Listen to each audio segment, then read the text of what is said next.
Hello guys, welcome back to my channel. ఈరోజు మన ఎపిసోడ్లో సౌమ్య తనతో కలిసి బయటికి వచ్చిన శరణ్య మొగుడిని తీసుకుని వేరే రెస్టారెంట్కి వెళ్ళి కాల్ చేసి శరణ్యని టీస్ చేస్తూ ఉంటుంది. లొకేషన్ పంపిస్తారా అని బిల్డప్ ఇస్తూ ఉంటుంది.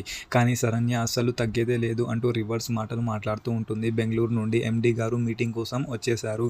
నువ్వు ఇప్పుడు ఆఫీస్కి రాకపోతే నువ్వు మొదలతోనే అన్ని జాబ్ తెయించేసా అని గట్టిగా బెదిరిస్తూ ఉంటుంది. ఈ మాట వినగానే సౌమ్య ఫుల్ టెన్షన్ పడిపోతూ ఉంటుంది. డిన్నర్ ఆపి త్వరగా వచ్చేస్తాను అని చెప్పి సీన్ నుండి ఎస్కేప్ అవ్వడానికి ట్రై చేస్తూ ఉంటుంది. ఆఫీస్ దగ్గర సౌమ్య షాక్, ఇంకా శరణ్య నెక్స్ట్ లెవెల్గా స్కెచ్ వేస్తూ ఉంటుంది.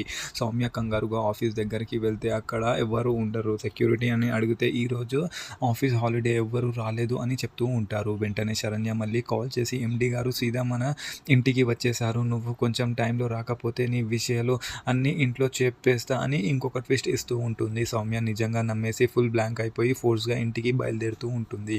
ఇంటి దగ్గర శరణ్య గట్టిగా వార్నింగ్ ఇస్తూ ఉంటుంది. సౌమ్య కంగారుగా ఇంటికి వచ్చి చూస్తే అక్కడ ఎండి గారు ఉండరు.